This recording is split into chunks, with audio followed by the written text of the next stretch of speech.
दरम्यान मंगळवारी गरज असेल तरच घराबाहेर पडा, राज्य सरकारनं मुंबईकरांना आता विनंती केलेली आहे।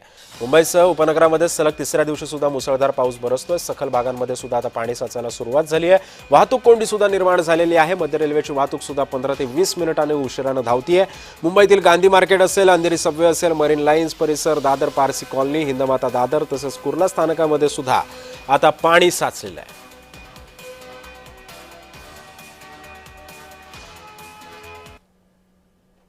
राज्यभरामध्ये काल रात्रीपासून मुसळधार पाऊस सुरू आहे। काही भागामध्ये तर अतिवृष्टीच त्या ठिकाणी आहे, कारण 65 mm आपण म्हटलं तर अनेक ठिकाणी 65 mm ची पातळी ओलांडलेली आहे। त्यापेक्षा जास्त पाऊस सुरू आहे आणि नांदेड सारख्या ठिकाणी तर ढगफुटी झालेली आहे आणि म्हणून तिथे बचाव कार्य युद्धपातळीवर सुरू आहे। NDRF आहे, SDRF आहेत, स्थानिक यंत्रणा आहेत, ते अतिशय वेगाने त्या ठिकाणी काम करत आहेत।